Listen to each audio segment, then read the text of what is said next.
Au nom du Père et du Fils et du Saint-Esprit. Amen. Une grande joie d'être à nouveau avec vous pour vivre ce moment d'Alexio Divina. Moi, je suis le Père Jean de la communauté Semence du Verbe, une communauté qui a été fondée par le couple Diacre Georges et Marie-Josette, un couple qui n'avait pas d'enfants et à qui le Seigneur a confié ce charisme de rendre la parole de Dieu accessible à tous, de s'aimer la parole de Dieu partout dans le monde. Et à travers ce charisme, Dieu les a donné aussi une grande fécondité. C'est pour nous une grande joie de pouvoir vivre ensemble ce temps d'Alexio Divina. Surtout aujourd'hui, où nous célébrons Sainte Marie-Madeleine, une de nos saintes patronnes de notre communauté, une sainte qui d'ailleurs nous a été donnée par Monseigneur Alberto, l'évêque garant de notre communauté, le jour où il nous a donné nos statuts définitifs pour la communauté.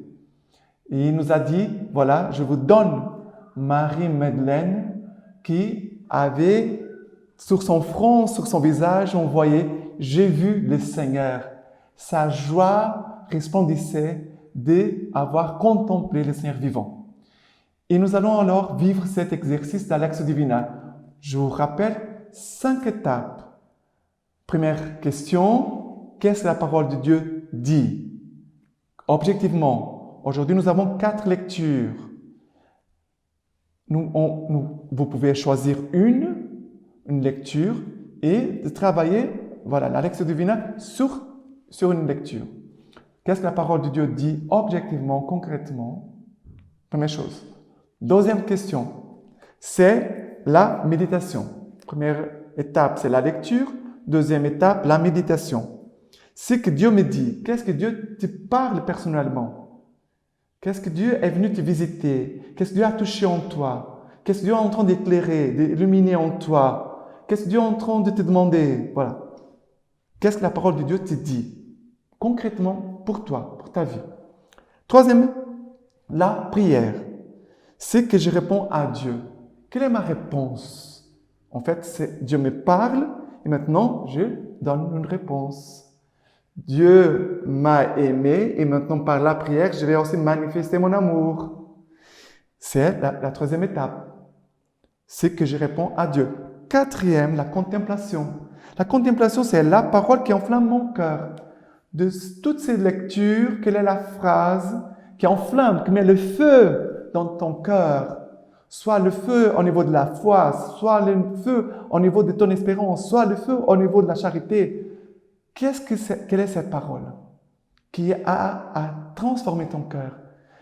Cette parole qui t'a peut-être enlevé l'aveuglement. Cette parole qui est venue t'enlever de ton trou où tu étais, de ton enfermement.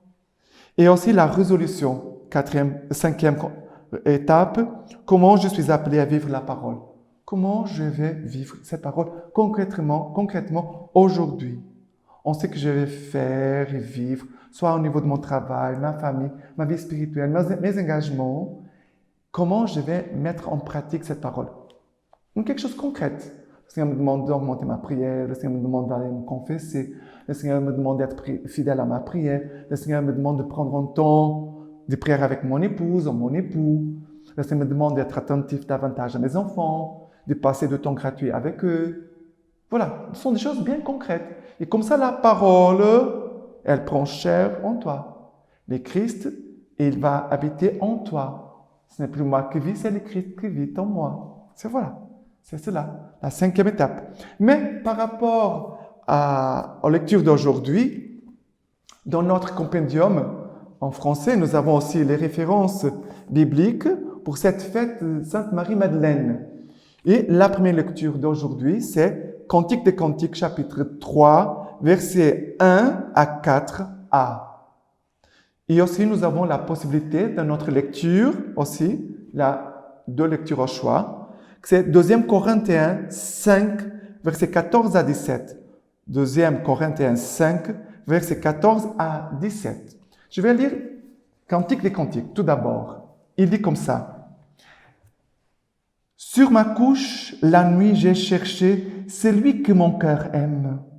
Je l'ai cherché, mais ne l'ai point trouvé. Je me lèverai donc et parcourrai la ville, dans les rues et sur les places. Je chercherai celui que mon cœur aime. Je l'ai cherché, mais ne l'ai point trouvé. Les gardes m'ont rencontré, ceux qui font la ronde dans la ville. Avez-vous celui que mon cœur aime? À peine les avais-je dépassés, j'ai trouvé celui que mon cœur aime. Je l'ai saisi et ne le lâcherai point. Parole du Seigneur, nous rendons grâce à Dieu. Voilà. Cette première lecture merveilleuse. Le Cantique des Cantiques, c'est un livre qui parle de la bien-aimée, que c'est notre âme, et du bien-aimé, que c'est Dieu, Jésus-Christ, concrètement. Dieu est mon âme, il a tous ces dialogues, cette rencontre d'amour entre toi et aussi Dieu, les bien-aimés de ton âme, de ton cœur. Et ici, il dit, sur ma couche, dans la nuit, j'ai cherché celui que mon cœur aime. Ça veut dire, dans la nuit où je ne vois rien, et parfois nous pouvons vivre des nuits. Ça veut dire qu'on passe par des épreuves, des difficultés, des purifications aussi, où Dieu, ce n'est pas Dieu qui me met dans l'obscurité, mais nous pouvons vivre des moments d'obscurité. Même au niveau de notre foi, parfois on peut laisser la foi s'affaiblir et d'un coup on trouve que tout est sombre. Je ne vois rien. Mais même dans la nuit, qu'est-ce que la bien-aimée fait? J'ai cherché celui que mon cœur aime. J'ai cherché celui que mon cœur aime. Et qu'est-ce qu'elle va faire? Je me lèverai donc et je parcourrai la ville. Elle ne reste pas là, sans rien faire. Non. Elle se met debout. Je cherche. Celui qui aime cherche. Celui qui aime ne reste pas assis. Non. Et cela concerne aussi notre vie spirituelle. Une âme qui cherche Dieu, elle va chercher, elle va lire la parole, elle va chercher un livre spirituel, elle va chercher un accompagnateur. Et tout notre compendium de la Lectio Divina, il est consacré cette année à la parole de Dieu, à l'accompagnement avec la parole de Dieu, l'accompagnement, d'avoir un accompagnateur, quelqu'un qui t'écoute, qui te donne un conseil de la part du Seigneur, pour te mettre sur le bon chemin, pour te faire progresser dans ta vie humaine et dans ta vie spirituelle, pour te faire grandir en Dieu, sur les regards de Dieu. Alors, la bien-aimée, elle se lève et elle va demander, avez-vous vu celui que mon cœur aime? Elle va chercher. Elle a soif, elle est inquiète. Et après, elle dit, la bien-aimée, c'est la bien-aimée qui parle.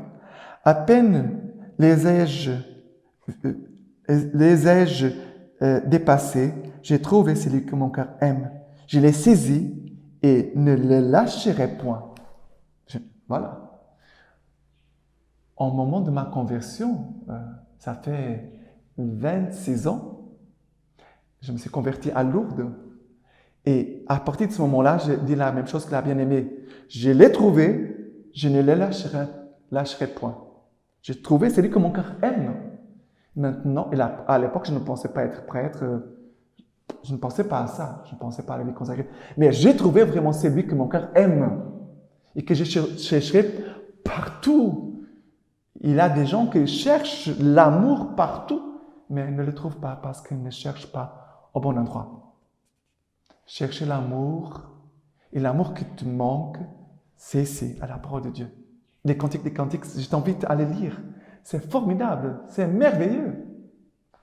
Après, il y a la deuxième possibilité de la deuxième lettre aux Corinthiens, le chapitre 5. Il dit, « Car l'amour du Christ nous saisit. » Ah, c'est merveilleux. L'amour du Christ nous saisit. C'est merveilleux, c'est pas? Le Seigneur nous connaît et lui, comme bien-aimé, il sait comment nous aimer et comment venir à notre rencontre et nous parler à chacun de nous. L'amour de Dieu m'a saisi. Je ne m'appartiens plus. Il m'a saisi. Il est plus fort que moi. Son amour en moi, c'est plus fort. Je ne peux pas rester sans parler de lui, sans témoigner de lui. Quand on aime quelqu'un, on parle de cette personne qu'on aime. Comme deux amoureux qui sont émerveillés, ils vont parler à d'autres personnes. J'ai trouvé quelqu'un merveilleux. Il est comme ça, comme ça. Elle est comme ça et comme ça. Et après, il va dire, c'est Saint Paul est un amoureux de Dieu. Il va dire, et il est mort pour nous, pour tous, afin que les vivants ne vivent plus pour eux-mêmes, mais pour celui qui est mort et ressuscité pour eux. Voilà. Je ne vis pas pour moi, je vis pour lui qui est mort et ressuscité pour moi, pour toi. Ainsi donc, désormais, nous ne connaissons personne selon la chair. Mais même si nous avons connu le Christ selon la chair, maintenant ce n'est plus ainsi que nous les connaissons. Si donc quelqu'un est dans le Christ, c'est une création nouvelle. L'être ancien a disparu, un être nouveau est là. Oh, c'est magnifique. Maintenant, quand nous avons rencontré le Christ, maintenant nous commençons à les connaître et à connaître sa parole, qu'est-ce qui se passe? Si quelqu'un est dans le Christ, c'est une création nouvelle. Tout change. Et parfois, on ne voit pas. Et parfois, nous sommes très durs, parfois envers nous-mêmes, très durs. Et parfois, ce sont les autres qui nous voient et qui voient plus clairement ce que Dieu fait en nous. Et voilà, tu deviens une création nouvelle. L'être ancien a disparu, un être nouveau est là. Et c'est là la conversion. Ici, ça s'appelle la conversion. Ce que nous convertisse, ce que nous convertit à chacun de nous, c'est l'amour de Christ. Ce n'est pas par la force qu'on va se convertir. Ce n'est pas par l'imposition. C'est par l'amour. Et l'amour est toujours libre, nous rend toujours libres. Voilà, c'est merveilleux, Saint Paul ici, c'est merveilleux. Et je voudrais aussi vous laisser ce passage, encore, du Cantique des Cantiques. J'ai trouvé celui que mon cœur aime. J'ai dépassé les gardes, ça veut dire j'ai dépassé les obstacles, j'ai dépassé tout ce qui m'empêchait d'aller vers le Christ. Il faut lutter aussi. Mais la bien-aimée a dépassé tous ces obstacles. Elle a trouvé celui que son cœur aime. Elle va les saisir. Il ne va pas les laisser jamais. Je ne lâcherai point. C'est merveilleux. On doit dire la même chose. Jésus, je ne te lâcherai point. C'est comme Jacob, quand il lutte avec l'ange, il dit, je ne te lâcherai pas tant que tu ne me bénisses pas. Il va dire, en tant que tu ne me bénis, je ne te lâcherai pas. Voilà, c'est cette fermeté, la force de l'âme que nous devons avoir. Voilà. Maintenant, par rapport au psaume, le psaume, c'est le psaume 63, 62, versets 2, 3, 4, 5, 6, 8 et 9. Alors, ces versets, ces psaumes, il est très beau. Je vais vous lire surtout ici une partie qui dit comme ça. Le verset 2. Dieu, c'est toi mon Dieu, je te cherche. Mon âme a soif de toi. Après toi languit ma chair.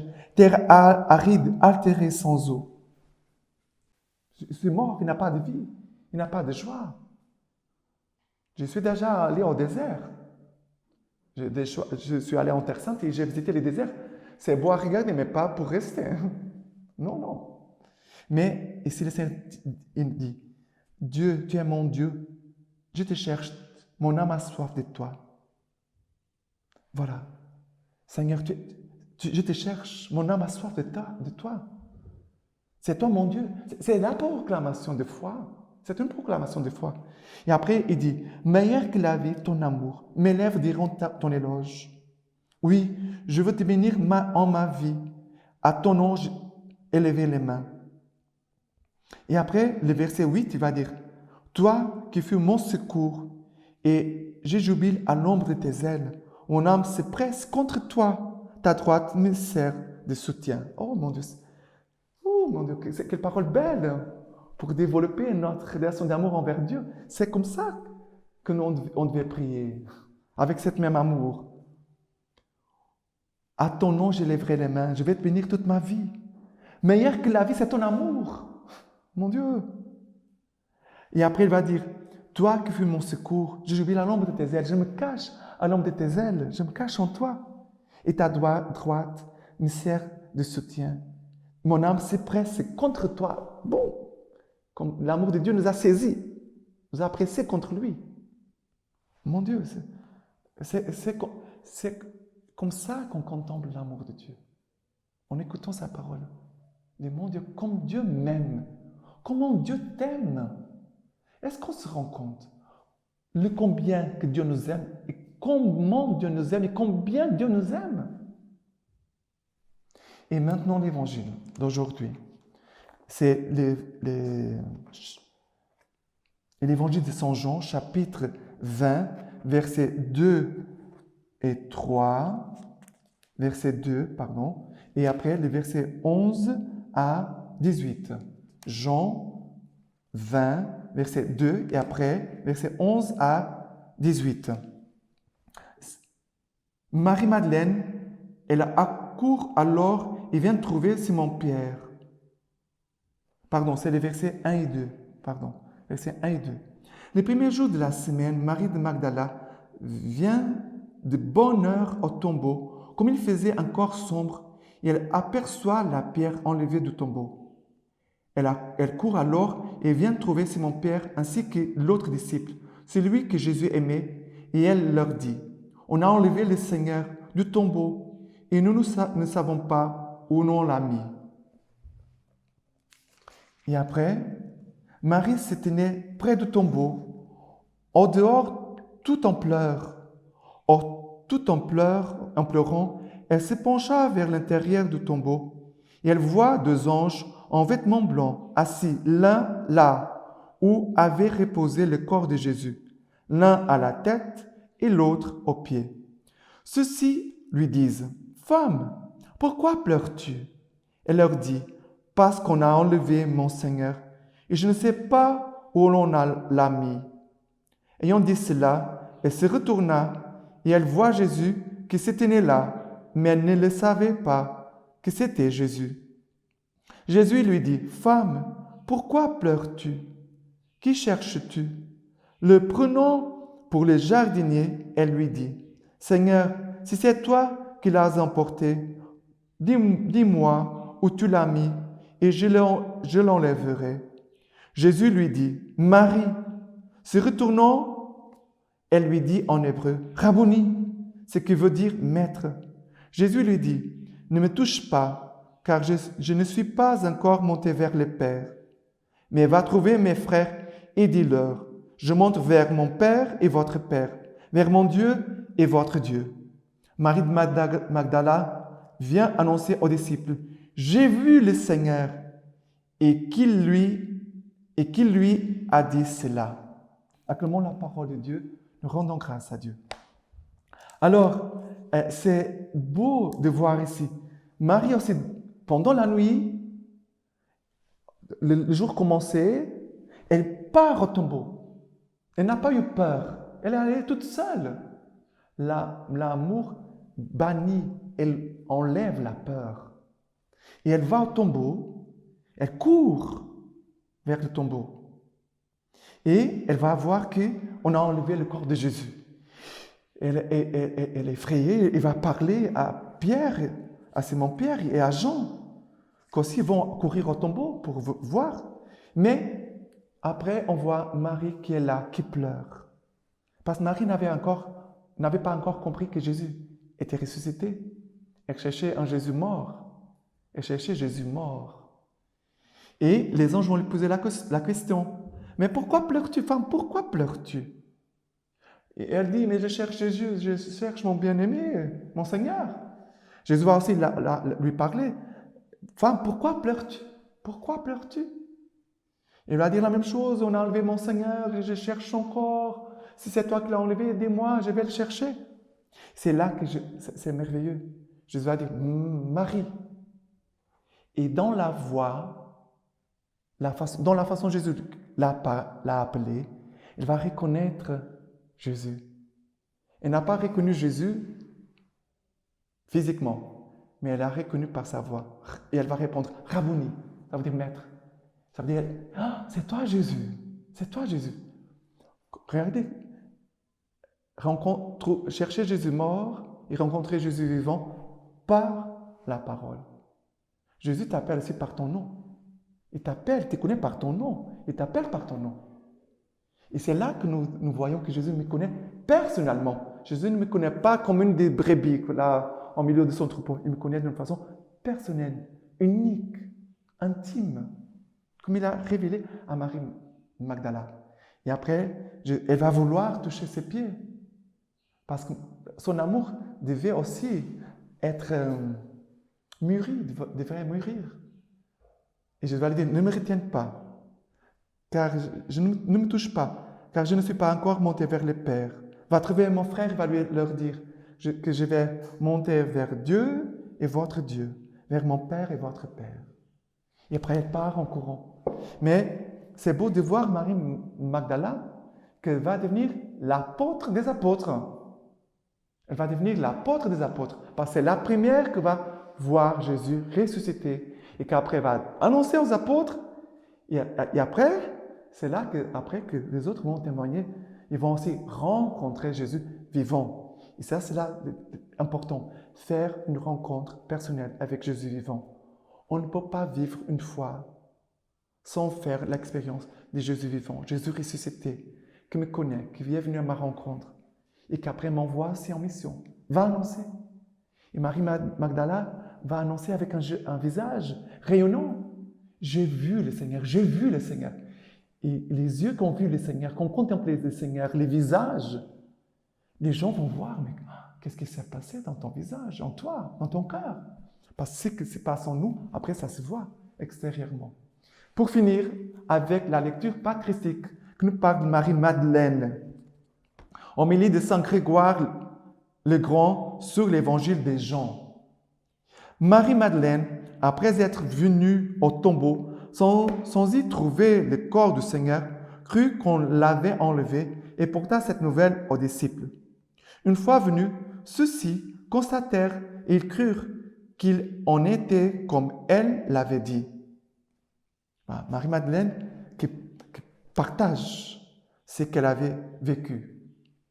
À ce sujet, il faut mesurer avec quelle force l'amour avait embrasé l'âme de cette femme qui ne s'éloignait pas du tombeau du Seigneur, même lorsque les disciples l'avaient quitté. Elle recherchait celui qu'elle ne trouvait pas. Elle pleurait en le cherchant et embrasée par le feu de son amour, elle brûlait du désir de celui qu'elle croyait enlever. Elle brûlait déjà du feu de son amour et elle brûlait du désir de celui qu'elle croyait enlever. Celui qui aura persévéré jusqu'à la fin, celui-là sera sauvé. Ça veut dire, si tu persévères jusqu'à la fin, tu vas trouver, tu vas rencontrer le Seigneur. Il faut persévérer. Et après, encore ce passage, « Femme, pourquoi pleures-tu? Qui cherches-tu » On lui demande le motif de sa douleur. Jésus parle de sa douleur. Et aussi, à chacun de nous, Jésus peut aussi nous poser la question, « Pourquoi pleures-tu? Pourquoi? Quelle est la raison de tes larmes ?» Et Jésus aussi veut t'écouter. C'est une invitation à ouvrir ton cœur à lui. Jésus a fait cela avec Marie-Madeleine. On lui demande le motif de sa douleur afin que son désir s'accroisse et qu'en nommant celui qu'elle cherchait, elle rende plus ardent son amour pour lui. Pour que son amour soit plus ardent pour Jésus. Reconnais celui que tu as reconnu, par qui tu es reconnu. Je ne te connais pas en général comme les autres. Je te connais d'une façon particulière. Je te connais d'une façon particulière. Parce que celui qu'elle cherchait extérieurement était celui-là même qui lui enseignait intérieurement à le chercher. C'est beau. C'est Jésus qui à l'intérieur, qui t'enseigne intérieurement à aller chercher. C'est magnifique, c'est magnifique. Cette lecture patristique. Alors, je vous laisse avec toutes ces paroles que j'espère que puissent nourrir votre amour, votre relation d'intimité avec le Seigneur. Et même dans la nuit, ça veut dire dans les larmes, dans les pleurs, que tu puisses venir trouver Jésus qui vient consoler ton cœur et te faire rayonner de sa joie, de sa présence, de ressusciter pour que tu puisses témoigner. J'ai vu le Seigneur, j'ai vu le Seigneur. J'ai vu celui que mon cœur aime, que mon cœur cherchait.